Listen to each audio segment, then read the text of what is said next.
Hello everyone, welcome to the NFL Week 10 edition of the Player Prop Countdown, where I rank my 10 favorite player props for this week. If you want my best overall bet for every single game in Week 10, go ahead and listen to the Road to 272, which was released just a couple of days ago. But really quickly, because we are halfway through the NFL season, time to recap where we are right now. Last week, I went 6-4. Finally had a 6-4 week with my player props, plus 1.4 units. I did miss Wan'Dale Robinson at a nice price to score a touchdown. I had a lot of people send me that clip on Sunday because I missed the games. And offensive pass interference, which I've watched that clip several times. I don't know where the offensive pass interference was. So that was tough. We would have had a massive week if that touchdown scored counted and Wan'Dale Robinson got the touchdown. But even with that not hitting, we did go 6-4 for plus 1.4 units. Also had a tough beat on, I wouldn't necessarily say bad beat, but Amon-Ra St. Brown to go under his receptions total. It was under 6.5, and he got 7. And I think he had like 7 receptions for like 18 yards or something. So at the end of the day, I'll take a 6-4 record for plus 1.4 units. That almost gets us back into the green on the season. 44, 45, and 1 for minus 0.8 units. Obviously, these are all just player props. BetStamp doesn't like... What would be actually kind of interesting would be if I could like separate it between like position and overs and unders. BetStamp doesn't do that. It just goes by what type, and these are all player props, so they're all kind of divided the same. I could go back and separate everything by position or by type of player prop, or by if it's an over and under, but I'm going to be honest, I'm probably not going to do that. Maybe next year. That would be interesting to kind of keep track of. So yeah, on the season, 44, 45, and 1, minus 0.8 units. I got 10 player props once again, but I do want to remind everyone to subscribe to the Bacon Bets podcast on YouTube. Rate and review the podcast if you're listening to the audio version of this. Leave a comment on the YouTube episode letting me know your favorite player prop for this week. And I do want to talk about one other thing really quick. I briefly mentioned it in this week's Road to 272. It is about the Kansas City Chiefs. So let's get into that really quick. It's just going to take me a minute, and then we'll get into player props. I have figured out the Kansas City Chiefs. I don't think I'm the only person who felt this. I think a lot of non-Chiefs fans felt this as well. We watch Chiefs games. They don't pass the eye test.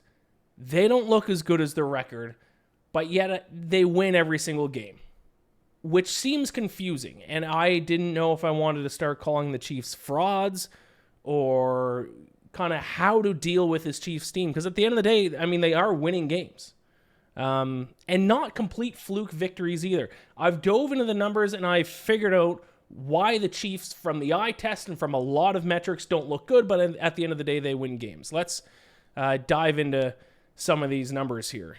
I'm going to bring up the website that I've mentioned on other episodes of this podcast, RBSDM. I think it's runningbacks.don't.matter.com. It is one of my favorite stat sites. If you like EPA and success rate and all those things, definitely check out this website. If you're looking at it now, you're looking at the graph. If you're watching this on YouTube, I have sorted EPA. This graph is the y-axis is rush EPA per play. X-axis is drop back EPA per play. I have separated this to this page you're looking at right now is just first down. So on first downs, the Kansas City Chiefs rank 14th in EPA per play. On second downs, I've now gone over to the next page. Second down, the Kansas City Chiefs actually not good at all. 21st in EPA per play. When we look at third down, the Kansas City Chiefs are in a league of their own. First in the NFL in EPA per play, and by a significant margin. We want to look at success rate. First in success rate on third down by an even wider margin. 6.4% better on third down in success rate than the next closest team. If you want to look at third down conversion rate, first in the NFL, converting 53.21% of third downs. That is why when we're watching these Chiefs games on first down and on second down, they don't really do anything all that impressive. They're actually like an average to below average offense the first 2 downs. But when they get to third down, for some reason, I don't know what clicks. I don't know if it's the play calling, the coaching. I don't know if it's just, Patrick Mahomes' clutch gene. But the Chiefs all of a sudden become not only the best offense in the NFL, but the best offense in the NFL by a significant margin when they get to third down. And we have a large sample size of games now. I mean, 9 games. That's not small. That's not insignificant. 8 games, I guess, for the Chiefs, I think, because I think they've had their bye week. Let's look at Patrick Mahomes specifically here. And obviously, if the Chiefs' offense is going to be that good on third down, it's going to be because of Patrick Mahomes. Here he is. We're just going to look at EPA plus CPOE composite. This is first down. Mahomes 20th in the NFL amongst quarterbacks who have played at least 50 first down snaps in EPA plus CPOE composite. Second down, 16th, below average. Third down, first. Once again, by a significant margin. Success rate, first, by 5.3%. Completion percentage, second, actually. Kirk Cousins comes first by 0.2%. But there it is. That's why when we watch the Chiefs, I mean, 70-ish% of their offensive plays, 75% of their offensive plays, they don't look impressive. But then the 20 to 25% of plays that they have on third down, they are so good, that's all that they need to do to win these games. Because if you can just convert third downs into first downs, at the very least, you're going to win the field position battle. And at the very best, you're going to score on a lot of your drives, at least a field goal. So that answers my questions about the Chiefs, because I've been kind of going back and forth the past couple of weeks about if I want to actually go in on the back-to-back defending champs, calling them frauds, because their overall metrics aren't good. They don't really pass the eye test a lot of the times, especially offensively. But yet they continue to win games, and now I see why. Now, the next step is, why are they so good on third down? I don't know. Maybe that's for next week's episode. Maybe I ought to figure that out a little bit more. But they are so good on third down, it is truly unbelievable. And your next question naturally might be, well, if the Chiefs are so good on third down, what team can stop them? Well, I'm glad you asked. Let's go over to opponent EPA per play. We have it on third downs only. The best team in the AFC in opponent EPA per play on third down, Houston Texans, coming in at second in the NFL, second in the NFL, first in the AFC, first in the NFL in opponent success rate on third down. So if that holds true, that could make for a bit of an interesting matchup when these two teams play in week 14, 15, late in the season. I think it's that Christmas week where there's some teams playing on a Wednesday. So keep an eye out for that. If those numbers hold true, if the Chiefs keep being as dominant as they are on third down, if the Texans keep playing as well as they have defensively on third down, that could make for an interesting matchup late in the season. I just wanted to break that down. I know I alluded to that in the road to 272. I think it's fascinating. It is something now every time I watch Chiefs games moving forward, I'm just going to be paying close attention to what they're doing on third down. It's interesting stuff. All right, time to get into some picks. I got my 10-player props for this week. I went 6-4 last week. Let's see if we can do that again. We are going to start with the Thursday night football game between the Bengals and the Ravens. This time around, I will take Chase Brown under 58.5 rush yards at minus 113. I did consider a couple of different options. I actually was going to go Joe Burrow over his pass yards because that is my classic move that I've won a lot of money on this season, is just taking the over on the pass yards for whatever team faces the Ravens. But the number has skyrocketed. I wrote an article on Sports Illustrated Tuesday, and I put in that pick. And at the time, Joe Burrow's passing yards total was 254. Now it's like 271. It's gone up by 17 yards. That's a little too rich for my blood. So I'm staying away for the sake of the player prop countdown from Joe Burrow. But if we want to play that, or a same game parlay and toss in Joe Burrow over his passing yards on Thursday night, certainly worth a look. But what I like best now on Thursday night for a prop bet is Chase Brown, the Bengals running back, to go under 58.5 rush yards. Obviously, the big news this week is that for the Bengals, big-ish. Probably the most significant trade deadline move is the Bengals traded for Khalil Herbert. Now, we don't really know exactly how many more carries, if any, he's going to steal from Chase Brown. But it's not going to help Chase Brown. There's no situation where them trading for Khalil Herbert is now going to add more carries to Chase Brown. If anything changes, it will be a decrease in work for Chase Brown. And also, and I've talked about this before in the past, the Ravens' secondary is bad.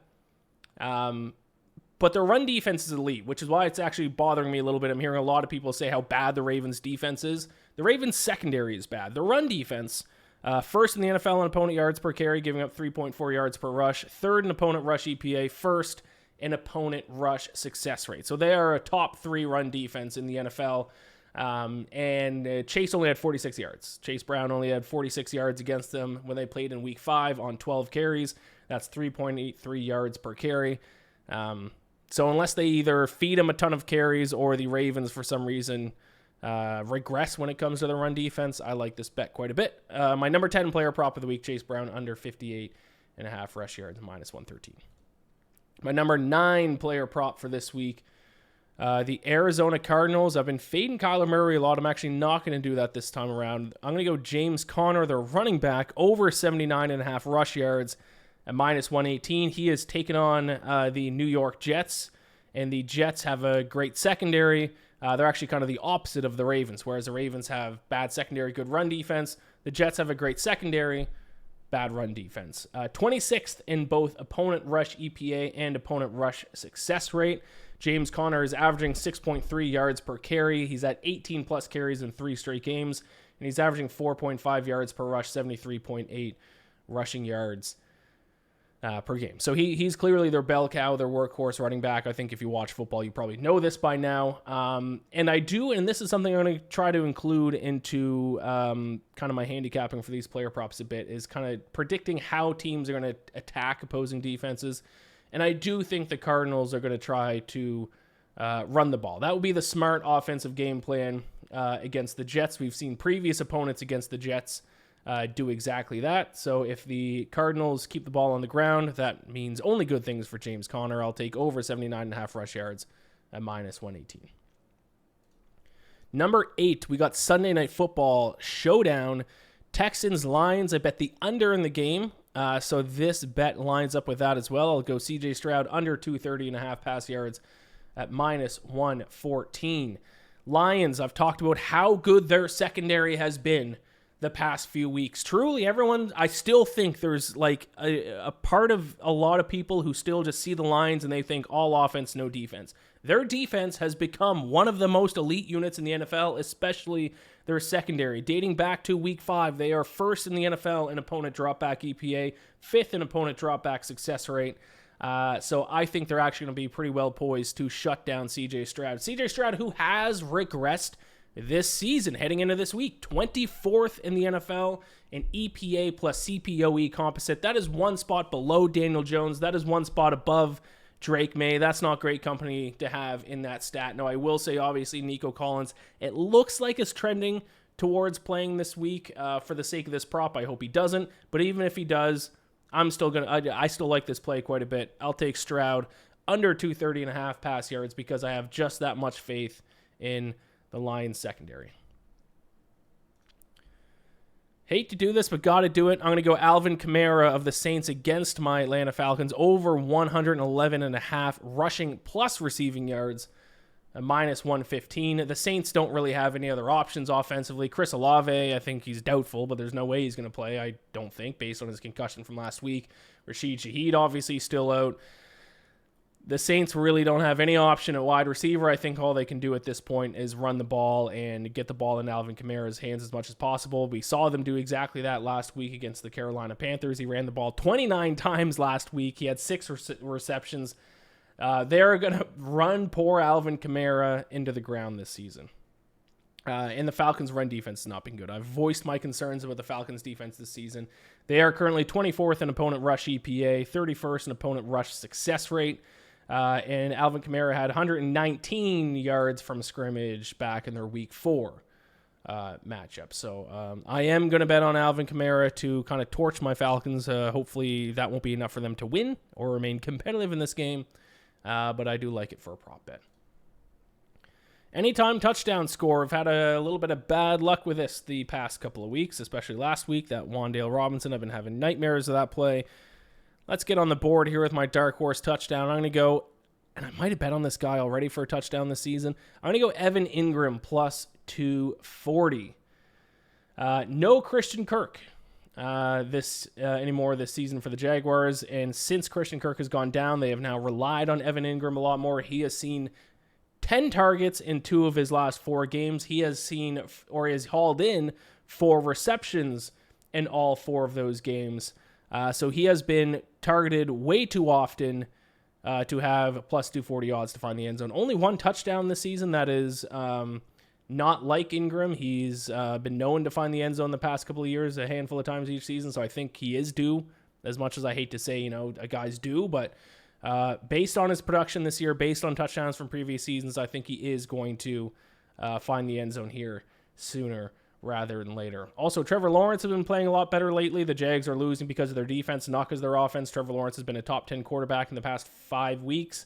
And the Vikings can be attacked through the air. Going to be hard for the Jaguars to run the ball on the Vikings, and going to be hard to throw too, but the path of least resistance against the Vikings defense is to throw the football. So Evan Ingram plus 240. I want to just double check which sports book that was at, because that does play a significant role in anytime touchdown scores. Do not bet anytime touchdown scores at DraftKings, because it's almost always the worst odds. FanDuel, and FanDuel does actually have typically pretty good odds for anytime touchdown scores. Ingram plus 240 at FanDuel to score a touchdown for the Jags.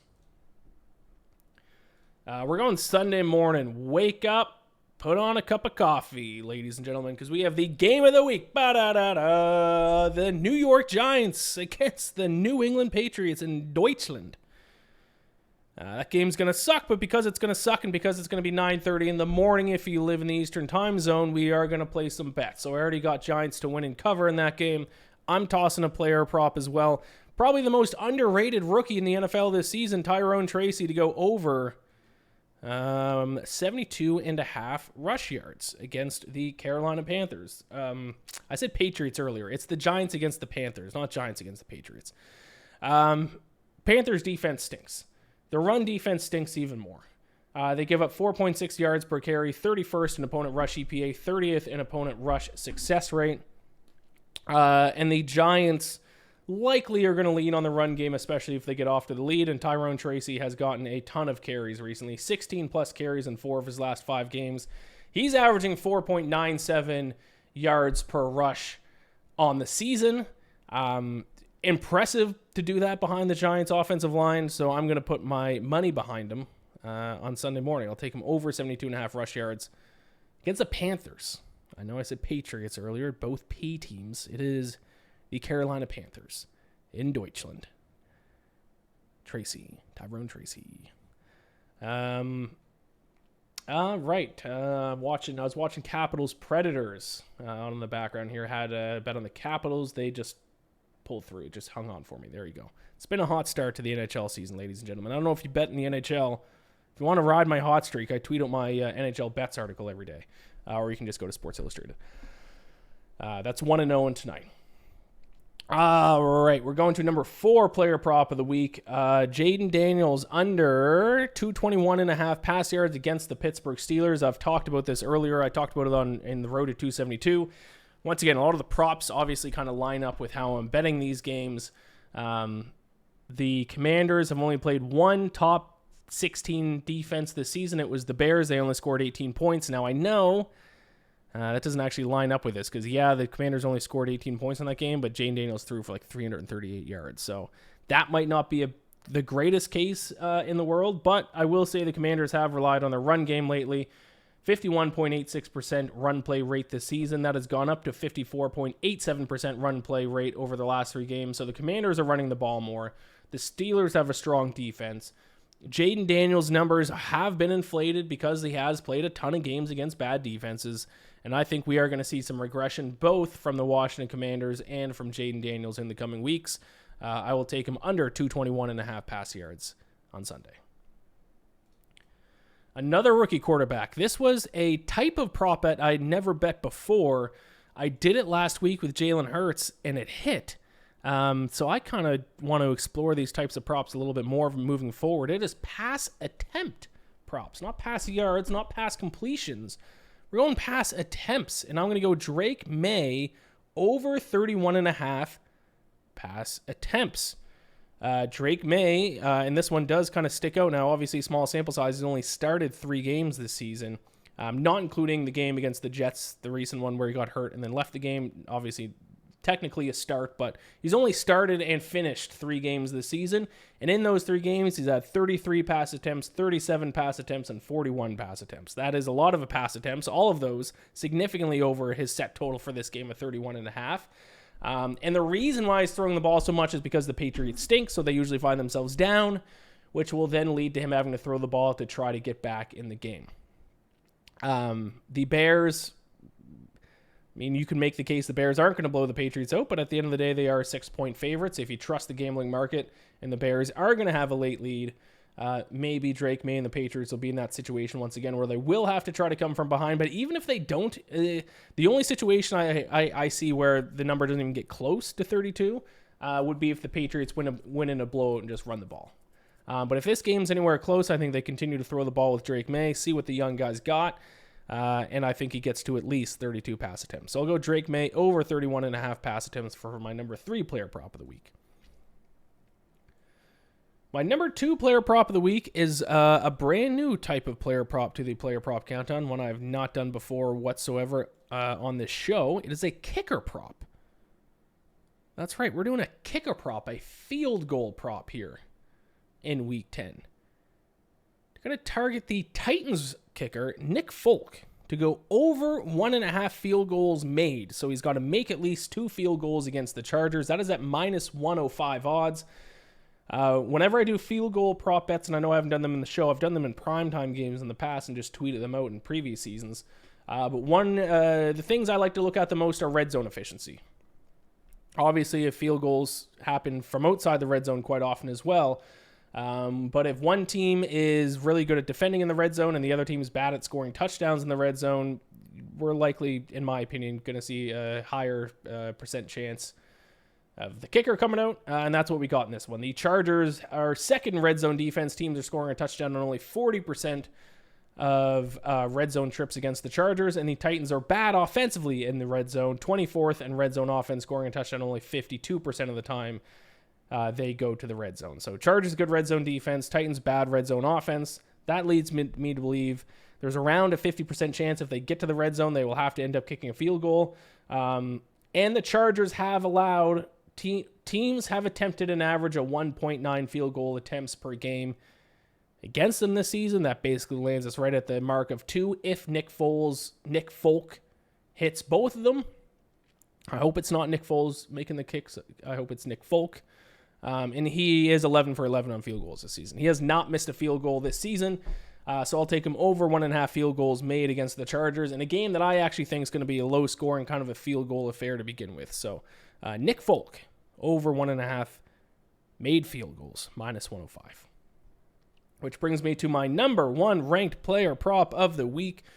We are looking at the Sunday game between the Bills and the Colts, and this one actually goes against my bet. I am betting on the Colts in this game, but there is one player on the Bills who I like quite a bit.